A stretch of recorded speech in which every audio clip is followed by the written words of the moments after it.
A essa altura, espero ter deixado mais ou menos claro que, do ponto de vista da antropologia, não se tem resposta pronta para definir o que seja esporte.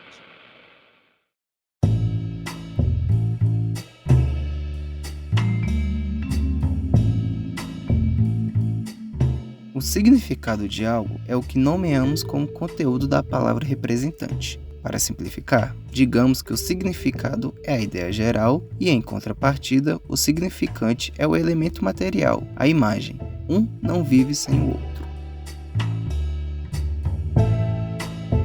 O significado do esporte em nossas vivências está preso ao conceito abstrato da prática esportiva, mas o tema vai muito além disso. Ele é uma das peças desse grande quebra-cabeça na nossa construção de identidade como sujeitos, e foi pensando dessa forma que pesquisadores das ciências sociais passaram a explorar o tema.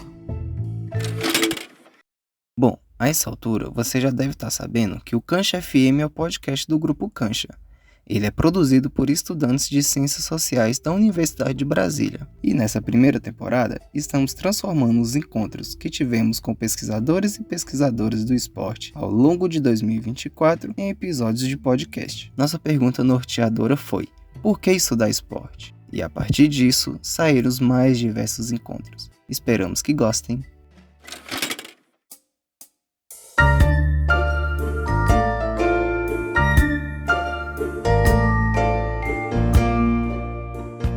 Só para contextualizar, antes da reunião, fizemos a leitura do artigo Universos em Emoção, a propósito de uma exposição de arte, seu catálogo e a coletânea de estudos socioantropológicos sobre futebol, escrito por Luiz Henrique de Toledo e publicado na revista Mana. O artigo analisa a relação entre futebol, arte, antropologia e política no Brasil, a partir da exposição de arte Universo do Futebol, realizada em 1982, e na coletânea de mesmo nome, organizada por Roberta da Mata, em coautoria com Simone Laude Guedes, Arno Vogel e Luiz Felipe Baeta Neves Flores. Um clássico. E um livro como esse, Universo do Futebol, seria lido em qualquer lugar do planeta, desde que as pessoas gostem, se interessem pelo tema. Não interessa até onde ele pode chegar também, né? A questão é que é um clássico mesmo. Na América Latina, sim, ele foi lido e tal. Mas, enfim, eu sou o Lucas Cardoso e esse é o Luiz Henrique de Toledo, o nosso convidado de hoje. Luiz Henrique de Toledo é professor titular no Departamento de Ciências Sociais da UFSCar, graduado em Ciências Sociais pela USP, mestre e doutorando em Antropologia Social, com ênfase em Antropologia Urbana, Antropologia das Práticas Esportivas, Festas e Corporalidade, autor de Lógicas do Futebol. Acho que posso dizer que me insiro numa paisagem, vamos dizer, acadêmica, que eu passei a chamar já há um tempo, não só eu passei, o Eduardo Costa, Carlos Eduardo Costa, a gente tem um livro chamado Visão de Jogo, né? Que é uma coletânea de trabalho sobre esportes, tá? Tem algumas modalidades. Já saiu há muito tempo, em 2009, onde esse nome Antropologia das Práticas Esportivas aparece lá. Que é uma entre tantas possíveis, tá certo? Sempre lembrando também que esses nomes, essas denominações que a gente atribui, como a gente se depara com elas o tempo todo, elas não deixam de guardar aí disputas terminológicas por significados, né? Quando eu falo Antropologia das Práticas Esportivas, não é mais um nome, né? Estamos aí jogando, lutando um jogo. Né, um jogo estruturado, como diz a Amélie Stratton, dentro de um campo vasto. E nomes também, só para a gente já reter alguma ideia, né? Nomes têm sempre a pretensão, nomes, denominações, têm sempre a pretensão de estabelecer contextos. Né? Quando você nomeia alguma coisa, você quer demarcar isso de alguma maneira, estabelecer uma fronteira entre algumas coisas, incluir coisas, excluir outras, tá certo? Ou quando eu uso essa expressão antropologia das práticas esportivas, ela também remete, digamos assim, a esse tipo de demanda pela busca dos significados e como que a gente pode estabelecer essas fronteiras. O que nós somos, o que outros fazem outras coisas, o que fazemos aqui, o que fazem acolá. Sabe quando damos nome a algo e, de repente, ele ganha um significado que pode ser bem mais abstrato? O professor destaca exatamente isso, como atribuímos sentido quando falamos de antropologia ou dos estudos sobre esporte. E mais, a transgressão da palavra não é algo do passado. Ela sempre existiu e continua existindo. De toda maneira, lançar a mão dessa expressão, antropologia das práticas esportivas, ela condiz com uma ideia que eu sempre tento evitar, que é um uso mais imperativo, vamos dizer, universalista, sei lá, ou também intempestivo, do termo esporte. Eu acho que esporte é um termo que a gente pode colocá-lo assim na chave das expressões intermitentes ou intercorrentes também. Então, toda a minha fala aqui vai estar colocada nesse sentido, né? Então, acho que falar um pouco dessa expressão, de um certo ponto de vista, ou desse termo esporte, eu acho que vale a pena, para que vocês depois possam, enfim, estabelecer os próprios parâmetros para tentar não naturalizar demais essa expressão. Em antropologia também tem isso, né? A gente está sempre lidando com palavras e conceitos e categorias ou nativas, ênicas, ou conceitos. A gente precisa sempre tomar um cuidado danado. Aliás, toda antropologia é isso só, né? É ver como que essas palavras, elas transgridem, elas se transformam, elas se metamorfoseiam, elas carregam significados que vão se alterando. Essa dinâmica é uma coisa que a gente está sempre preocupado, né? As palavras são muito marcadas, né?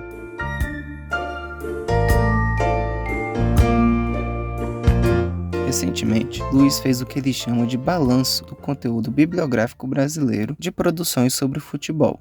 Nesse início, ele fez um balanço dos estudos do esporte para a gente. Eu peguei vários balanços bibliográficos com várias características, com vários tipos de recorte, com vários tipos de demanda. Eu não quis fazer o balanço dos balanços, pelo amor de Deus, né? Embora eu tenha dado um nome absolutamente insuportável, que é Balanços Bibliográficos e Ciclos Randômicos, o caso dos futebols na antropologia brasileira, que saiu no BIB, Boletim Informativo Bibliográfico, que é uma revista que vocês já devem estar consultando. Quem não conhece, por um acaso, tem que consultar. Ela é ótima, porque ela sempre traz estados da arte sobre temas específicos, até para ver como que eu manipulei a bibliografia, que é uma coisa também que a gente vai aprendendo com o tempo. É uma arte manipular a bibliografia, né?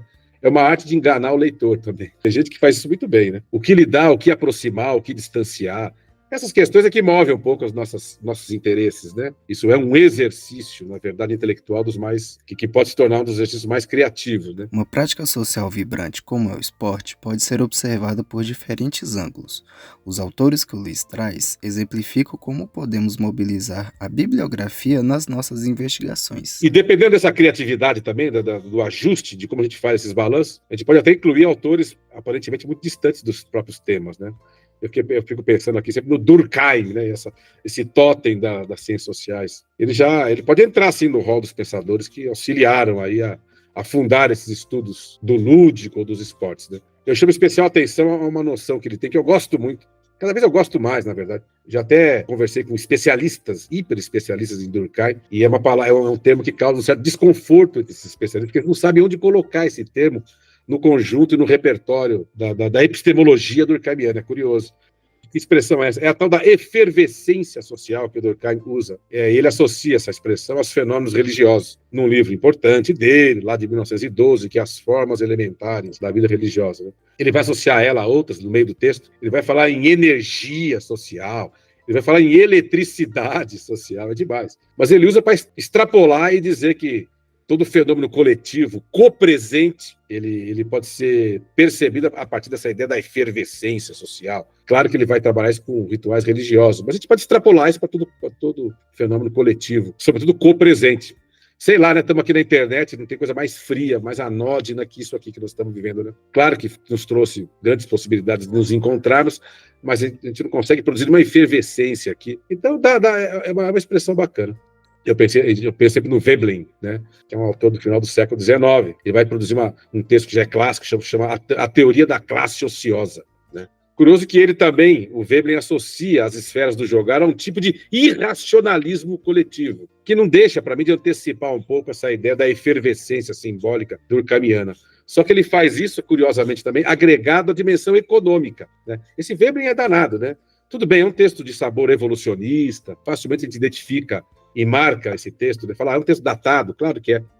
Mas ele traz uma contribuição incrível, valeria a pena quem não passou por ele, dar uma olhada nesse texto, ele é muito rico, né? É curioso como ele faz uma pirueta que antecipa até o Durkheim e vai associar, então, a economia com religião e com esporte, né? Só para vocês verem como é que essas coisas estão dançando na boca desses autores clássicos, né? Por isso que a gente pode recuperá-los também, se a gente quiser um dia estabelecer algum tipo de balanço bibliográfico ou mobilizá-los, autores tão antigos, para as nossas próprias pesquisas, né? Outro autor lembrado pelo Luiz foi o Lévi-Strauss, falando sobre a relação entre o esporte e os rituais. Além disso, ele fala sobre o antigo embate entre as definições do lúdico e do esporte. Na antropologia mesmo, a gente tem um exemplo canônico, um exemplo clássico do Lévi-Strauss, né? Ele é mobilizado por ter escrito poucas linhas a respeito de uma relação entre jogo e ritual, por exemplo. Lá o Lévi-Strauss vai colocar os jogos, que a gente pode rapidamente, do ponto de vista dele, transportar para a dimensão dos esportes, como rituais disjuntivos, né? Quer dizer, eles produzem um efeito de hierarquia, um efeito de desigualdade ao final ali daquilo que ele produz, né? O jogo começa numa igualdade e acaba numa desigualdade. Quer dizer, alguém tem que ganhar, tem que perder. E ele vai fazer uma comparação com os rituais ameríndios ou não ocidentais, tal, que ele fala que são rituais que sempre partem de desigualdades e hierarquias, mas no final do ritual você tem uma conjunção, todo mundo se torna igual. Tá numa filosofia indígena em nome de um igualitarismo, mas ela também passa por uma definição de jogo, tá vendo? Como essa coisa é interessante. Como que o próprio Lévi-Strauss vai usar a metáfora ou a experiência do esporte moderno para se contrastar com as experiências ritualísticas de outras sociedades. Um aspecto que é muito valorizado no campo dos estudos esportivos, também essa contraposição também que é mais do que clássica, entre fenômenos lúdicos, que às vezes as pessoas confundem com divertimento e práticas de lazer, ou passatempos, e os fenômenos propriamente esportivos, né, que guardam essa dimensão mais agonística da prática, né, competitiva. Ao lúdico, que abarca algumas ideias de jogo, geralmente estão associados valores como entrega, doação, uma certa percepção de um irracionalismo também, que também está lá na esteira da ideia da efervescência do Durkheim. Tem também na ideia do lúdico uma certa noção de imaterialidade, né, é alguma coisa espiritual, né? Um valor transcendente. E por conta disso também carrega também essa ideia de não seriedade. Quer dizer, a não seriedade, a imaterialidade, esse irracionalismo, eles são espécies de gatilhos motivacionais para aqueles que, de algum modo, lidam com as experiências do jogo, do mundo lúdico, né? Bom, essa também é uma fórmula bastante conhecida. Vamos dizer que o lúdico abarcaria a tal da efervescência social, então, que traz, na verdade, essa dimensão de grande excitação coletiva. Um jogo é legal quando a gente se excita com ele e a gente se desloca do tempo, do espaço, né? Enfim, essa também é uma discussão. Ela pode parecer velha, ela pode parecer marcada, ela pode parecer dicotomizada, ela pode parecer já sem qualquer tipo de rendimento, mas ela rende, gente. Então, um pouco da minha fala aqui é para tentar entender isso. Essas coisas estão sempre tensionando as nossas pesquisas, né? E elas podem se transformar também em alguma análise produtiva para as nossas próprias pesquisas. Então, vale sempre a pena voltar para esses clássicos. Muita gente defende que os esportes são uma expressão pura do associativismo humano, mas será que é tão simples assim? Conceitos como jogo e esporte precisam ser constantemente revisados, especialmente diante de novos contextos. Um exemplo disso está no livro Homo Ludens, de Johan Huizinga, que apresenta o jogo como uma celebração do presente, enquanto o esporte estaria ligado a valores agonísticos. E, seguindo essa linha, o esporte foi, pouco a pouco, sendo absorvido pela história ocidental. No Huizinga, por exemplo, a ideia de jogo ela está à revelia do tempo histórico. Só aí já dá uma discussão dos diabos, né? O jogo é a celebração de um presente, então, e não se projeta em scores, em estatísticas, em expectativas. Ele não se exterioriza na fala dos especialistas. Não. O jogo em si mesmo, ele é uma apreensão de qualquer um. Todos podem jogar. Também tem essa ideia de igualitarismo, né, do jogo. Qualquer um pode acessar o jogo. Ele está liberto, digamos assim, desses parâmetros ferrenhos, das regras muito estritas e que levam, na verdade, a algum tipo de desempenho que evoque aí a competitividade, algum tipo de interesse material ou tangível em torno dele, né? Em contraposição, os esportes seriam isso tudo ao contrário, tá certo? Eles condensariam e seriam orientados por valores agonísticos competitivos. E aí sim podem ser capturados pela história. Quer dizer, a sociedade ocidental é que inventou os esportes burgueses, né? A gente pode capturar isso, pode fixar isso na história.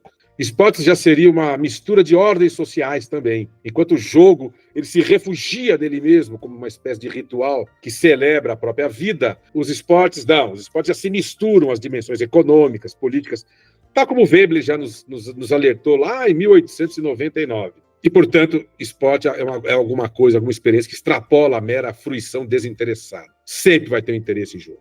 Toda a sociologia elisiana, por exemplo, do Norbert Elias, até para contornar, inclusive, uma falácia de que não haveria seriedade nos divertimentos, essa dicotomia não seriedade, ela um falso problema. Ele vai até por conta disso, ele vai tentar amarrar, então, os esportes, sobretudo, nas dimensões, e as dimensões do lúdico, as esferas, digamos, que giram em torno da formação do Estado moderno, né? É a famosa tríade, uma tríade de neologismos que o Elias vai trabalhar, que é a parlamentarização da esfera política, a industrialização da esfera econômica e aquilo que ele chama de esportificação dos divertimentos e passatempos, que ele recolhe exemplos do mundo medieval, vai mostrar como que deles nasce, na verdade, um sentido de esportificação que está alinhado com a parlamentarização da vida política burguesa e com a industrialização econômica. Ele faz esse arranjo, que é bonito, é um modelo bonito, né?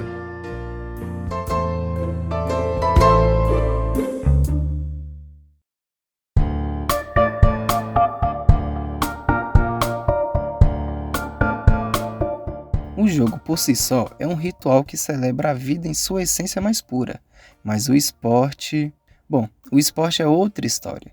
Ele reflete uma combinação de ordens sociais e envolve aspectos econômicos e políticos, indo muito além do simples prazer do jogo. E tem mais, a formação dos estados modernos e a transformação dos divertimentos em esporte estão diretamente ligadas ao avanço da sociedade industrial, ou seja, o esporte não é só competição, ele carrega toda uma estrutura social por trás. Aqui, Luiz faz um breve balanço sobre os estudos do esporte por outras áreas do Brasil. A essa altura, vocês já devem estar, obviamente, sabedores que existe uma sociologia do esporte. É mais raro encontrar, pelo menos no Brasil, uma ciência política dos esportes, né? Embora abordagens mais politicistas estejam espalhadas por aí, né? Mas isso aparece muito, sobretudo, entre nós aqui no Brasil, pelo empenho dos historiadores. Os historiadores que vão associar diretamente relações de poder com os esportes, né? É uma característica muito particular da própria historiografia brasileira também. Não só brasileira, mas enfim. Alguns cientistas políticos também têm se aventurado a escrever sobre esportes, aqui e acolá, mas não podemos dizer que tem mais. Pelo menos eu não conheço ainda uma produção que possa ganhar um balanço bibliográfico. Outras áreas também se ocuparam dos fenômenos lúdicos e esportivos, destacadamente grupos da comunicação social, em várias universidades, também, sem falar da educação física, e também da psicologia, que são grandes áreas que eu chamo de mais aplicadas, né? Segmentos da educação física foram mais colonizados, por exemplo, pelas teorias sociológicas, de grande alcance. Então, na educação física, é muito comum vocês verem teorias sociológicas de grande alcance serem usadas e abusadas, eu diria. A nossa relação já com a psicologia, ela é praticamente surda ainda, né? Até aqui e acolá aparece e tal, mas, enfim, nos estudos esportivos, essa coisa fica ainda muito tensa, né? Os aspectos antropológicos do futebol no Brasil já foram amplamente explorados por pesquisadores. A relação do brasileiro com o esporte passa por rituais, simbolismos e um ethos próprio. Um exemplo disso está no texto de 1944, O Papel da Magia do Futebol, de Mário Miranda Rosa, que foi resgatado em 2010 pelo professor Henrique Spaggiari. Essa recuperação foi publicada na Revista de História da USP no artigo A Produção das Ciências Humanas sobre o Futebol no Brasil, um Panorama.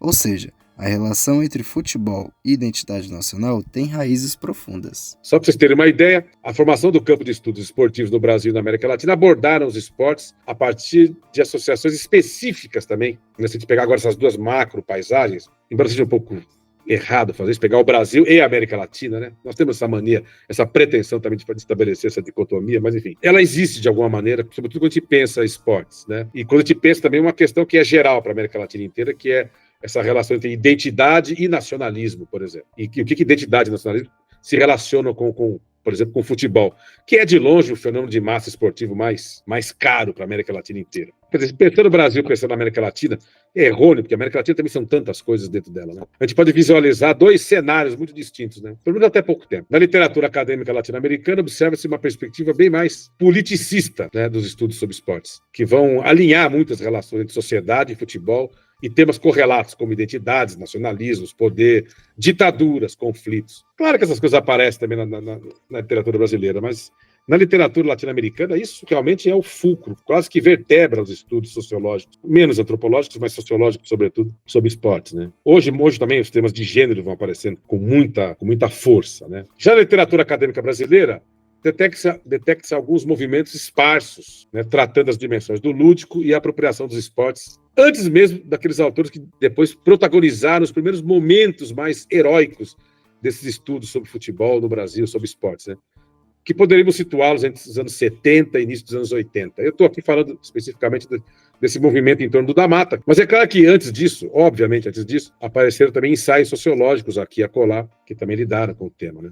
O próprio Gilberto Freire, esse autor canônico brasileiro, do pensamento social brasileiro, também escreveu textinho aqui e acolá. Tem um texto clássico dele de 38, vocês devem saber, Futebol Mulá. Fez o próprio prefácio do Negro do Futebol Brasileiro em 47, também virou um clássico, né, do Mário Filho. O Florestan Fernandes, que é outro desses ícones sociológicos, também se aventurou pela sociabilidade infanto-juvenil.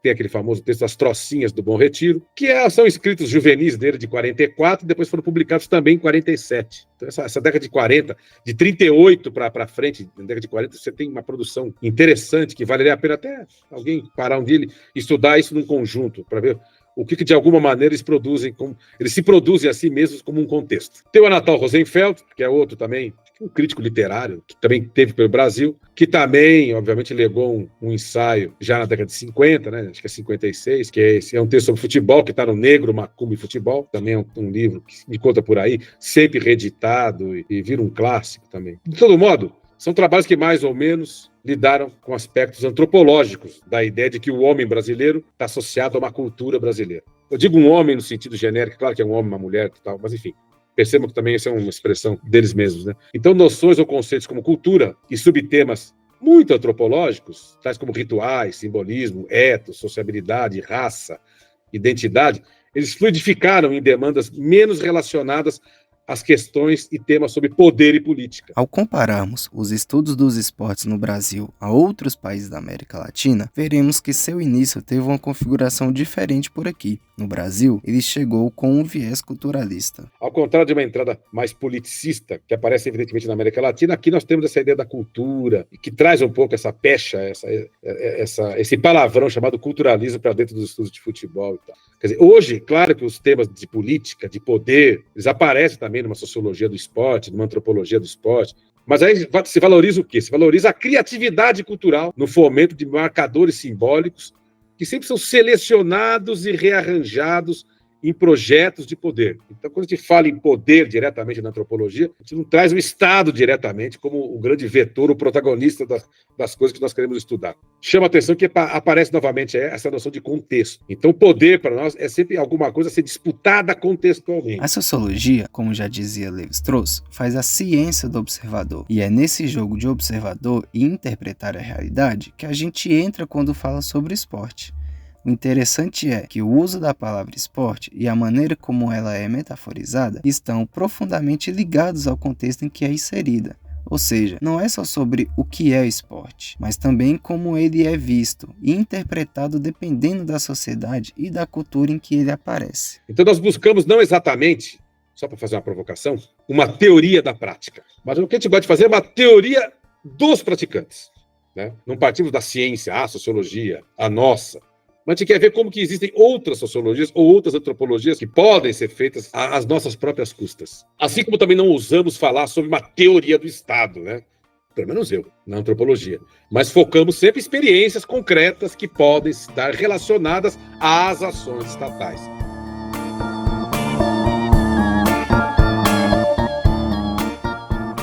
Farei aqui alguns deslocamentos semânticos com a palavra esporte. Termo que se apresenta reificado e autoevidente aos nossos sentidos. Falou em esporte, pronto, calou.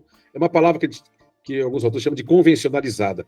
Ela ganha uma potência convencionalizante, tamanha, que pronto, né? Quase que ela representa a si mesma. Para usar uma expressão também de um antropólogo conhecido, esporte é quase uma palavra que é um símbolo que representa a si próprio. Não faltam metáforas para a gente usar a palavra esporte no nosso dia a dia, né?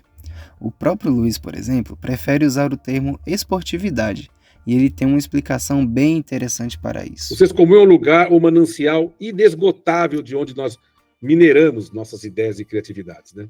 Ou sustentamos a nossa imaginação socioantropológica. No domínio do senso comum, encontramos apropriações da linguagem cotidiana que definem situações e modulam ou instruem percepções muito variadas, tá certo? Então estaremos mais distantes, nesse momento, das praças esportivas, dos gols. Por outro lado, estaremos muito próximos dos significados de outra noção que, para mim, é muito cara, que não é exatamente esporte, mas é esportividade. Palavra que se embrenha na sociabilidade e na cultura. Então, digo a vocês, eu prefiro o termo esportividade, por exemplo, à esportificação, que me parece um termo tão carregado de um certo determinismo histórico. que é um termo que se tornou canônico também na literatura a partir do Elias, né? O processo civilizatório também é um processo de esportificação. Claro que ele não é errado, é ótimo, mas enfim, mas pensar a esportificação como um processo parece que a gente carrega junto também uma certa canga de um processo de uma certa inevitabilidade histórica, que a esportificação ela ganha um certo sentido, né? Ela ganha uma certa direção. Precisamos tomar um certo cuidado com os usos. Ao invés de delimitar o fato esporte como um campo estruturado, então, ele também, obviamente que ele é isso, o esporte é um campo estruturado, né? Essa não é a questão, eu prefiro espalhar a esportividade por entre as várias esferas da vida social. Daí a noção de esportividade ser um conceito etnograficamente, talvez, mais rentável, pelo menos para mim, do que o conceito de esporte. Ou o seu neologismo processual, esportificação. É claro que a gente acaba usando essas palavras, tá certo? Quando os nossos interlocutores usam esporte, temos que usar e vamos ver o que ele quer dizer com isso. Mas o que o cara está usando, mas o que as pessoas fazem geralmente é usar a noção de esporte de maneira esportiva. Há uma certa esportividade no próprio conceito de esporte. Assim como há também esportificação no próprio conceito de esporte. Quem nunca ouviu alguém usar o termo esporte de forma bem metafórica, né? Tipo assim, só bebo por esporte, ou vamos competir na esportiva? Essas expressões são uma maneira bem descontraída de dizer que a ação não tem nada a ver com a seriedade ou o profissionalismo. É como se o esporte, nesse contexto, fosse somente uma diversão, sem a pressão de competir de verdade. Nessa frase, bebo por esporte, ela nos leva intuitivamente ao só bebo de vez em quando. Ela se associa a uma certa temporalidade dispersa, sem os mecanismos, por exemplo, coletivos da sociabilidade, tais como os encontros semanais com os amigos num determinado boteco para beber. A simples brincadeira de beber toda semana com os amigos, ela também guarda uma certa coercitividade. Olha que coisa engraçada. Ela quase que se transforma numa espécie de regra da vida social, né? Quem fala que só bebe por esporte está livre disso, aparentemente. Veja que a associação das palavras esporte e bebida guardam alguma relação contextual recíproca de sentido, pois ambas, solidárias nessa expressão, bebo só por esporte, elas se juntam para estabelecer ou jogar no mesmo terreno, digamos, contextual. Nesse caso, beber apenas esportivamente parece querer frear a compulsão ou um prazer mais lúdico, até pela bebida, ou até frear que esse beber se torne uma regra coercitiva da sociabilidade. Durante o período da ditadura militar no Brasil, de 1964 a 1985, frases como esporte é saúde ou esporte é cultura se tornaram slogans usados pelo regime. E não era só marketing não, viu? Essas frases tinham o objetivo de induzir a sociedade a ver o esporte de uma forma utilitária, quase como uma obrigação ou uma ferramenta para o controle social. Notem, a movimentação da noção de esporte se imbrica aos valores que encontramos tanto na pessoa quanto plasmados no coletivo. Esse sentido moral, né, se revela de muitas maneiras, por exemplo, replicado nas políticas públicas. É curioso como bebo só por esporte, ele também pode estar associado, tensionado por outras expressões que são muito públicas, muito políticas, né? Sei lá, esporte é saúde. A singularidade, gerada através do uso metafórico abusivo e de outros termos, também se usa em contextos onde essa modificação de sentido já se atrelou ao lúdico. Ou então, esporte é cultura, né? Esporte é saúde, esporte é cultura. A gente nunca viu esporte é beber. São quase que palavras que guardam uma antinomia entre si, né? Esses são bordões problemáticos e que retornam de tempos em tempos, acionados ideologicamente por visões sanitaristas que embalam a instrumentalização dos esportes no universo da política, né? Daquela simples frase, bebo por esporte, alcançamos uma espécie de domesticação dos esportes, como prática pedagógica, e prática política, prática ideológica, né? Veja como vai longe, então, esses usos metafóricos, né, quando a gente associa esporte a outras coisas, né? Curioso como as palavras associadas, elas vão produzindo uma dialética entre si e que vão sendo alimentadas por metáforas que dizem muito respeito aos contextos nos quais elas estão sendo colocadas. O mercado transformou nossas práticas esportivas em uma verdadeira indústria. Dá para ver isso claramente na infraestrutura dos estádios e ginásios, que estão cada vez mais modernos. E, claro, acompanhados de um aumento no preço dos ingressos. Isso muda a cara do esporte. Em documentários como Sou Corinthians, quando vemos imagens dos estádios do século passado, é impressionante notar a presença em massa da classe popular. Atualmente, existe uma tendência de aumento de preços e a elitização dos frequentadores do estádio. No meu campo de pesquisa, aparece muito a ideia de que torcedores brigam por esporte. Quem trabalha com torcida organizada, quer dizer, isso para alguns quer dizer se enfrentam sem motivo sério, às vezes sem motivo. Claro que tem brigas que são, né, marcadas, mas tendencialmente as pessoas falam, não, por que vocês brigam? Pô, vocês estão ferrando com a torcida. Não, a gente briga por esporte, né? A pista, às vezes, antes de tudo, ela é lúdica. Ou que há mesmo uma dinâmica esportivizada das transgressões, como gramática corporal relacional entre torcedores. Quer dizer, os caras marcam as brigas, né? Disputam-se troféus, rouba de camisa, panos, trapos, faixas, né?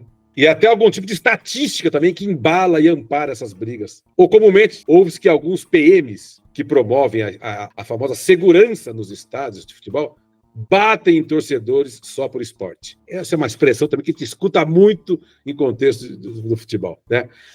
Os caras vêm aí, não tá acontecendo nada, cara. Olha, tá todo mundo tranquilo aqui. Pintou a polícia, né? Sem motivo aparente. Ou seja, os caras batem por esporte. E aí esporte vem associado a despreparo profissional, descontrole emocional, autoritarismo, né? Aí podemos associar, digamos, o bater por esporte dos policiais a partir de várias entradas ou várias perspectivas sociológicas, né? Onde eu quero chegar com tudo isso? Eu penso que estamos diante de um pega-pega de produção de significados contextuais em torno dessa palavrinha esporte. Então, a esportividade, termo que o Luiz prefere, não está limitada apenas às práticas esportivas em si. O conceito vai além disso. Quando a gente fala em esporte como indústria de entretenimento, como mega evento, aí vem a palavra esporte muito bem delimitada, convencionalizada, aí não tem metáfora que segure, né? Não, estou falando de esporte. Claro que ela vem associada, mas ela não deixa de estar associada à ideia de esporte como cultura. Mas esporte é cultura. Eram as maneiras como, por exemplo, o Lula justificava os Jogos Olímpicos, a presença da Copa do Mundo no Brasil. Não, gente, esporte está ligado à cultura brasileira, então nós temos que valorizar e tal, né? Isso não deixa de ser uma convencionalização, uma invenção. E é claro que ela não detém, digamos assim, os usos da palavra esporte. O outro exemplo do quiasma entre bater, brigar por esporte, que aparece tanto para definir a conduta de alguns torcedores, quanto de policiais presentes em eventos esportivos, obviamente, penso sobretudo no futebol, né?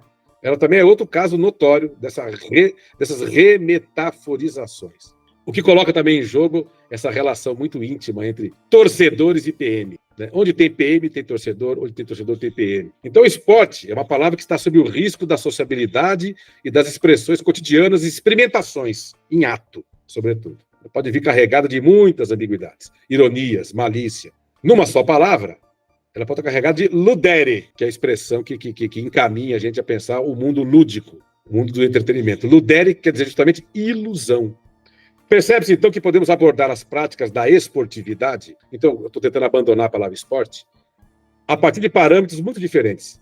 No caso das ciências sociais, que é o nosso ofício, né, o termo esportes vem carregado de parâmetros sociologicamente orientados também. Quer dizer, tomar os esportes como manifestação de gosto, de classe e estilo de vida, tal como, por exemplo, Bourdieu estudou. Já em sua percepção mais antropológica, essa noção de esporte, ela pode vir associada à cultura também, como já falamos lá em cima, né? Mas também mais contemporaneamente, ela pode estar associada aos regimes de moralidades, que podem desmascarar as sociedades autoritárias, o machismo no futebol, por exemplo, misoginias, relações autoritárias, do tipo.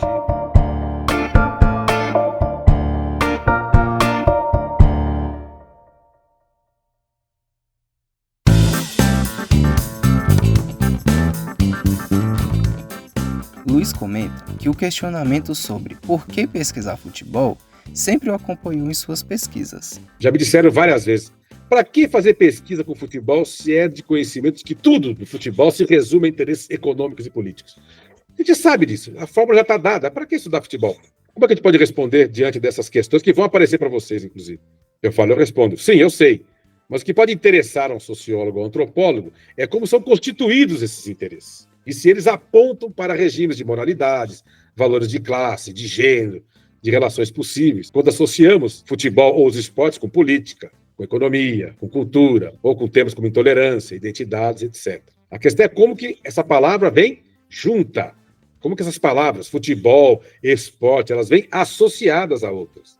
A essa altura, espero ter deixado mais ou menos claro que, do ponto de vista da antropologia, não se tem resposta pronta para definir o que seja esporte, ainda que o termo circunscreva práticas amplamente convencionalizadas e compartilhadas no senso comum. A convenção esconde ou mascara outros significados, que só podem ser assumidos na forma de invenções. Isso se justifica numa frase enigmática de um cara que eu gosto muito, de um livro também que eu acho fantástico, difícil de ler, que é A Invenção da Cultura, do antropólogo Roy Wagner. Ele fecha o livro, Roy Wagner, com uma frase muito enigmática. Ele fala assim: a causa do efeito do quê? A causa do efeito das coisas, do mundo. No fundo, ela é o quê? É o efeito da causa. Quer dizer, vamos pensar assim, o controle ferrenho sobre uma noção, digamos, mais natural de esporte, há um controle, há um domínio, há uma justa imposição do conceito de esporte, e que ele parte de vários lugares, ele parte das ciências do esporte, parte das políticas públicas, parte da própria sociologia, até de nós mesmos, muitas vezes.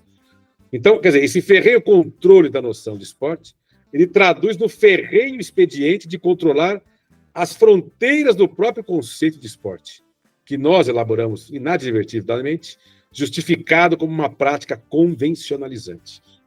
Seria como dizer que, muitas vezes, né, os torcedores atrapalham tal movimento de convencionalização. Eu diria para vocês que a grande origem da violência do esporte, que está muito ancorada na concepção torcedora de esporte, ela traz justamente esse quiprocó, essa disputa, essa dimensão de que os torcedores não se contêm, né, com uma noção ferrenha de uma noção de esporte que deva ser universalizável. Eu sou amigo de uns torcedores organizados que não acompanham o esporte. Nenhum. Você fala, pô, você viu lá o basquete? Odeio. Pô, a Olimpíada? Pô, nem sei. É impressionante a falta de conversa sobre esporte. Aliás, esses caras mal acompanham, às vezes, o próprio futebol. Então, você viu, o Corinthians jogou ontem. Que Corinthians? Nem sei. Aí o Flamengo, sei lá, jogou, nem sei. E esses caras, às vezes, falam assim, eu não entendo nada de futebol. Eu tenho um amigo que é organizado, que ele fala, cara, eu não sei nada de futebol. De regra, tática e tal. Só para vocês verem como que a extensão dessa prática, ela não está necessariamente compromissada com esses termos, conceitos que a gente acha que a gente pode encaixar essas práticas. Os elementos compõem o sentido, mas não é o único significado. Meio confuso, né? Mas vamos simplificar. A palavra esporte, no que entendemos, tem vários significantes, como as modalidades, os campeonatos e os fãs. Porém, o esporte, ou melhor, a esportividade, não é uma palavra que tem um significado universalizado, ou seja, não há apenas um sentido simbólico.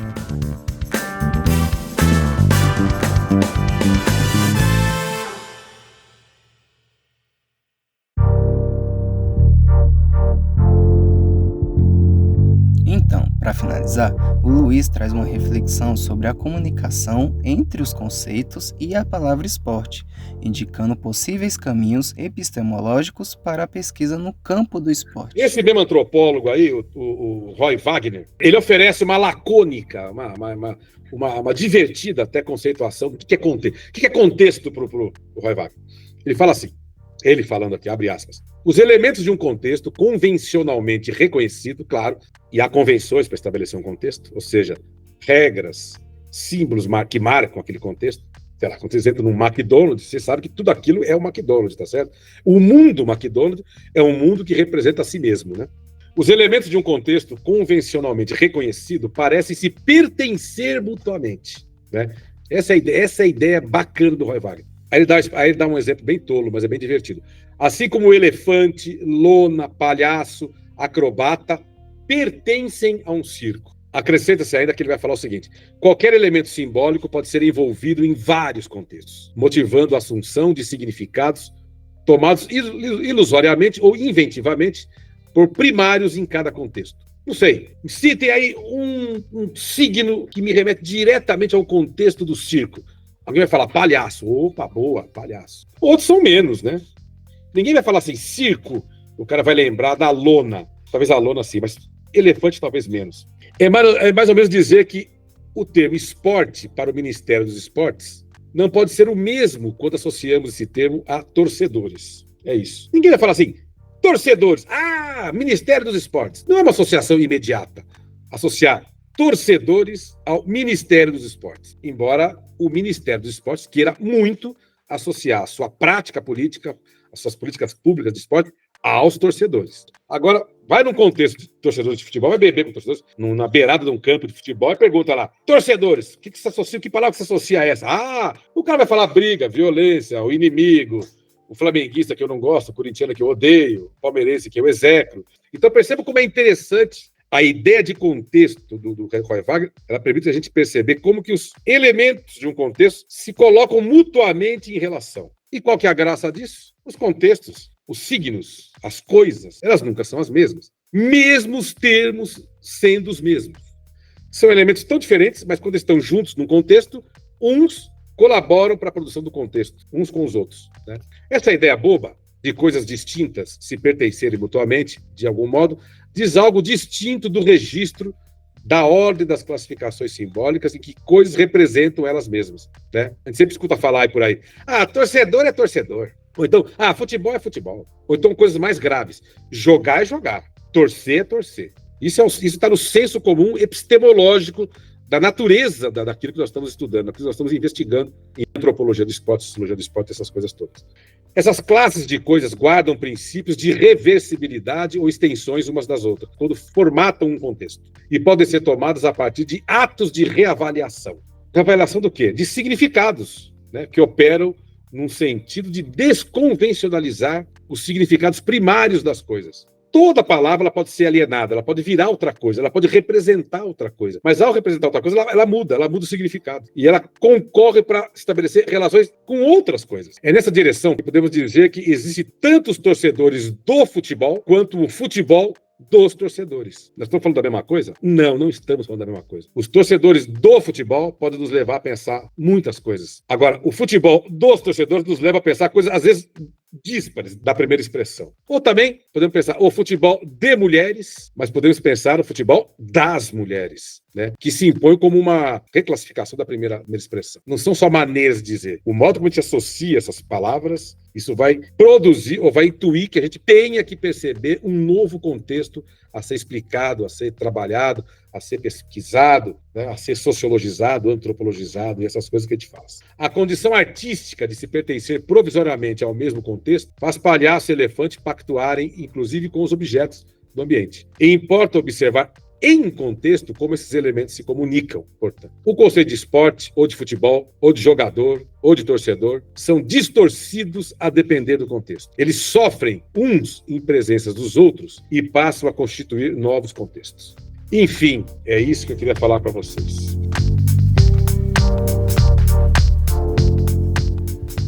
Isso é tudo por hoje. Se você curtiu o debate e não quer perder os próximos episódios, segue a gente aqui no Spotify. Aproveita e segue a gente lá no Instagram também, é @Grupo Cancha. Compartilhando o nosso trabalho, você dá uma força enorme pra gente. Até o próximo episódio!